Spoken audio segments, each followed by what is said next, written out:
So, you know, in life, everybody goes through adversity, right? What was it like your sophomore year, you win city championship. Your junior year, you lose. What has changed in your maturity in that?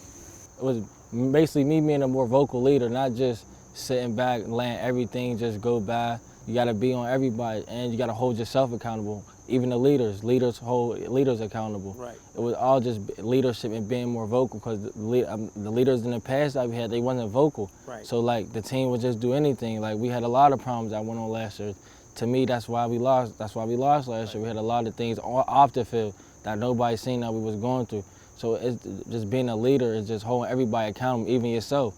You do something wrong, you gotta correct yourself too. It's all about the leadership. You can't make the same mistake twice. Yes, and that's basically what they're preventing you from doing. All right, here we are, another episode, Unrivaled podcast. We have Keyshawn Morsillo, Westinghouse Bulldog quarterback. You know, this young man, he's been putting numbers up, you know, since he's been starting. I mean, to me, he's one of the underrated quarterbacks in the area in Western Pennsylvania. He should have some offers right now, FCS, D2. They should be coming. He's proven here in the area that he is one of the most dominating winning quarterbacks in the area. So Keyshawn, let me ask you this. So when did you first start playing football? I started playing when I was 6 years old, Garfield Gators. Oh, you played for Garfield. Okay. A lot of talent run through Garfield. Yeah. All right. So, you know, with you coming to a school like this, you know, the tradition, right now you got a guy named Dayon Hayes playing Power 5. There's been numerous of guys that's coming out of here. I remember in high school you had guys like Rob Dixon, Sean Yancey, Frank Lockett. You probably don't know these guys, but these guys was great guys coming out of this. They had 7, 8 guys Division I at one time. What does it mean to you to play for Westinghouse Bulldogs? It's just a blessing for real. Now, like I was playing, I started my freshman year, but I ain't finished through. Like I ain't finished out the season because I wasn't in the right mental state. My head I wasn't locked in how I am now. And it was just an honor to Coach Dante give me another chance to let me come play start my sophomore year. Right. And then ever since then, I've just been letting it go. Staying focused. So what has Coach Dante, the whole coaching staff of Westinghouse meant for your progression as a student athlete, a young man in and outside of football? So the coaching staff here, they're always on us, on and off the field. It's not just trying to be good in football, it's trying to make us better men in life and try to just not even if we don't go to NFL, just having a success in the long run. So on a team aspect note, what's your goals for the team this year? State championship or bust. Right. And so you go to Still Heighton this year, this past week. #1 team in the state in single way. Y'all go up there, y'all put numbers up. What was the score? 39-18. 39-18, so y'all crack them. So how'd that feel? So that makes, as a team, you know, on the outside looking in, you looking like, well, they go up there, okay, they're double way, they go up there and they play the #1 team in the state and they run through them. So how's that going to help you out with your preparation down the line into city play and going to states? Well, it's going to help us with preparation because we came out flat, we came out slow, a lot of turnovers from the start. We underestimated them, even though they had them beating us 37-7, but we all knew we was a better team. But we underestimated them, and it's just not, we need to start fast. Like, we came out, started the week, practice was slow. Start practice off better, start faster, so we can, practice makes perfect. You know, practice is going to go into the game. Right. So however it is in practice, that's how we're going to start in the game. Right. So you knew going this game, you going up against a Power 5 quarterback, Alex Irby. Yeah. You outplayed this young man, and this is why I feel like, you know, you should be getting more props for what you've done. And people don't understand the body of work that you've put in since you've been playing. I mean, it's amazing. You're up there with some of the greats in the city, in the Whippeal, as far as number-wise. What was your preparation going into the game on a personal note? You knew you were going against a Power 5 guy like him? was keeping my mental. So I always been working on my mental since my 10th grade year. It been getting better every year because I used to get, like if I don't make the plays, I'll get down on myself. It was just keeping my head up and not like certain, how do you talk to your teammates, keeping them up, your linemen when they're not doing too good, keeping them up so they stay calm. Cause you they got your back, so you got to have their back. Right. So it was really just working on my mental. I kept my mental all game and everything was just fluent. We're gonna hit on that. You talk about your mental. So what has been the adjustment with your mental and the way your character has changed, the things you're doing on and off the field, and make it evolve so the team can see you're a better teammate? I became a more vocal leader. And then I had an attitude problem growing up. I always had anger issues, but I learned how to control it. Even though anger management ain't work, I used it by myself, just working on it on my own. So becoming a vocal leader, I wasn't really as vocal as I am last year, just taking more charge, but just saying it in the right way, not being disrespectful towards your teammates, knowing how to talk towards your teammates. You learn how to control your emotions. Mm-hmm. You know what I mean? And that, from your teammates seeing that, it's them learning how to respect you even more. Yes, sir. Being poised, and then you can see that in your play, how your play is maturing. So let me ask you this. So, you know, you grew up where? I'm from Garfield. From Garfield. Mm-hmm. So what's it like growing up in the neighborhood you come from? So I'm from Belsuver, so I know how it is growing up in an urban area. Yeah. What's it like growing up there in Garfield? Garfield, that's the trenches. It was hard up there. You know, you had to get it how you get it. But with me, I just stayed my path doing football. Like my first year of football, I ain't played quarterback. I played lineman and linebacker. Mm-hmm. And so, rest with God, Coach Mel, I threw the ball to him. He said, hold on, throw that again? I threw it back. He said, yeah, there go our quarterback. I was 7 years old. Ever since then, I just been working on my craft to become a better quarterback and just staying out the way because, you know, everywhere is dangerous. Right. Garfield was very dangerous back then. Right. There was a lot of gang rivals back then with Garfield and Homewood, so it was intense. But it was just staying out the way and just moving smart. You gotta have a good crowd around you. Can't be around certain people. Right. And like this year, I cut a lot of people off that wasn't good for me. Mm-hmm. So I can focus and lock in on what's the prize. So what's that like? You being from Garfield, coming up, Westinghouse, Homewood, and playing football, and the mere fact that you're winning and people from Homewood got to cheer for you. What's that like? It feel good, cause you know that was the rival, Garfield versus Homewood. That was the rivalry when I was in Little League. It feel good cause I knew all these kids like all around the city since we all played each other since we was little. And it's just fun just still competing against each other. Like I don't know, that the emotions just there, and like the Homewood community is just, it's crazy. Like the stands, they love football. They just love football. Yeah, it's crazy. Like it's just an honor to play for them. Like you could just tell, like the first game against Clare, the stands was packed. Right.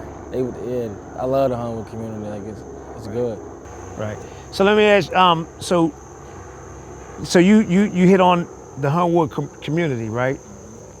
What you know, when you hear practicing with the coaches, what's it like? Is the competition harder in the practice? Because you know, you every day it's like you got to step out or you got to prove yourself. And when you get to the games, is it much easier? It's way easier. I feel like going against my team, the defense, way harder than any competition I ever played so far. Like I'm saying, like to me, only person I could beat Westinghouse is Westinghouse. Mm-hmm. So like, yeah, I go to every game confident, knowing my brothers got my back, I got their back. Every game, I just go in confidence, every game. Right. So, you know, many people try to slight the City League, but people don't understand that you got top players in the area, Dayon Hayes.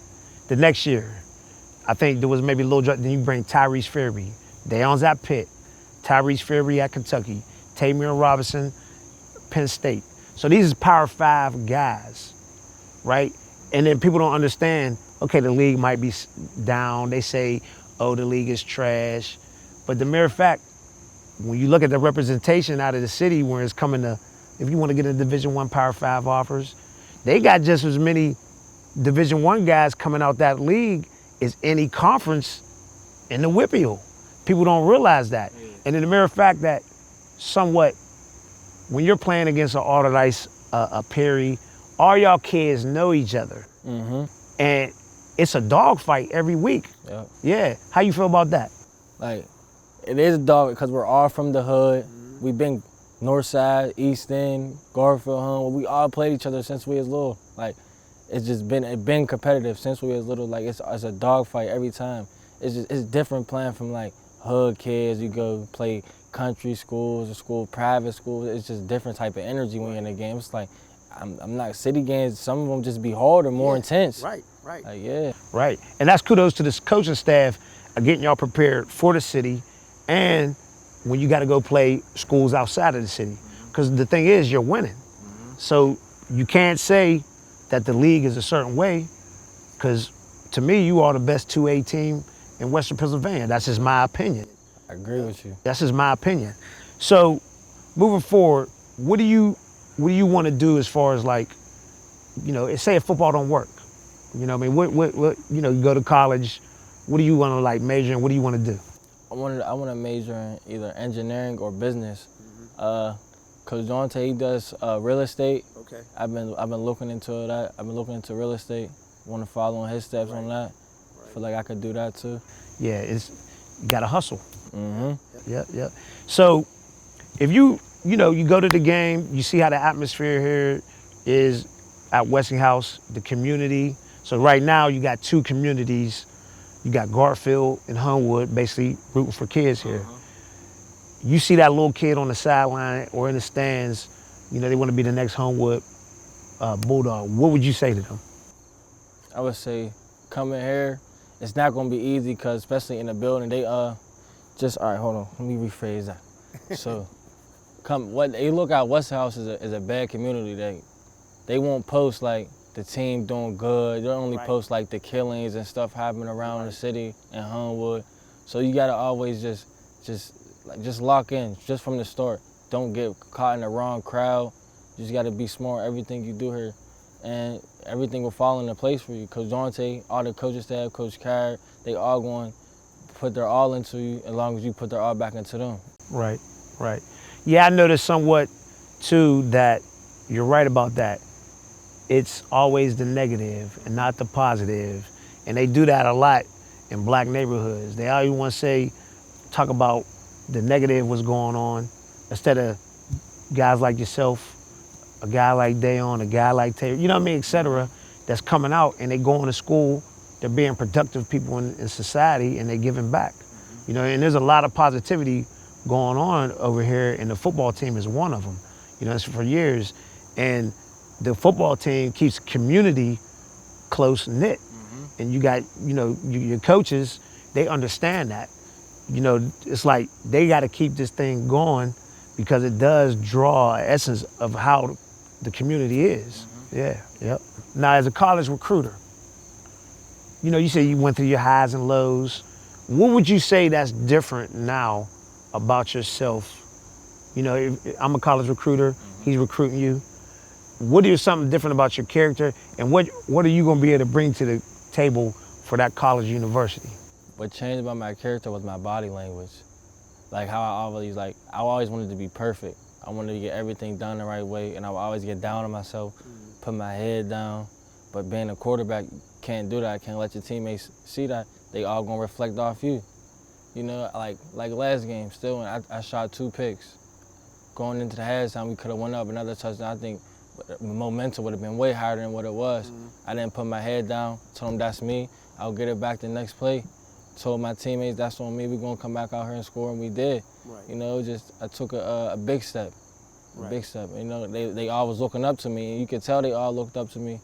It's how the outcome became in the game, how we never got down on each other. We wasn't down on each other, wasn't arguing on the sideline. Everything was going smoothly, like they really was looking up to me, like how they said they was. Right. So, in life, everybody goes through adversity, right? What was it like your sophomore year, you win city championship? Your junior year, you lose. What has changed in your maturity in that? I mean, that kind of hurt, that loss. What did that mean? What was the grind like? What was that grind like from that loss in the city championship? Because you wanted your sophomore year, you could have went for actually a three-peat. Yeah. You know what I mean? Not too many guys three-peat in high school. They get one, right? But, you know, you came back, you lost last year, now you got a chance to get that back this year. What's the grind been like? Weight room every day, 3 o'clock, no missing, or you're just out of here. You gotta lock in. It was basically me being a more vocal leader, not just sitting back and letting everything just go by, not being on boys. Like, you gotta be on everybody, and you gotta hold yourself accountable. Even the leaders hold leaders accountable. Right. It was all just leadership and being more vocal, because the leaders in the past that we had, they wasn't vocal. Right. So like the team would just do anything. Like, we had a lot of problems that went on last year. To me, that's why we lost. That's why we lost last year. We had a lot of things off the field that nobody seen that we was going through. So it's just being a leader is just holding everybody accountable, even yourself. You do something wrong, you gotta correct yourself too. It's all about the leadership. We've been in the weight room every day, grinding, coming out here every day. It's just been a grind the whole time. We've been in the weight room way more. When we came out, we seen Farrell, they was huge. They're way bigger than us. Right. Coach Dawn say, yeah, we lived in the weight room this season. We still lifting now in this season. You can't make the same mistake twice. Yes, sir. And that's basically what they're preventing you from doing. And you've matured so much as a young man, now you can really see it. And a lot of college coaches, they should see, go back, look at this young man's film, go look at his maturity from sophomore, junior to now. He's one of the most winning guys in the area. And this guy right here, he's earning it on the field, a scholarship. It's not like I'm saying this stuff just, oh, yeah, he needs an offer. No, realistically, he's earning it, and he's beating high-level teams, and he's putting the numbers up. We ain't looking at throwing motion, this, and that. We looking at, it come down to college coaches, one thing about it is winning. And that's one thing, your record shows it. You know how to win. So if you want a winning quarterback, y'all better go get Keyshawn Morsillo. All right, see, I'm hyping you up, bro. Yeah, look. You like that, huh? But if you notice, Keyshawn, people always, they round on, da-da-da. You gotta have it on film.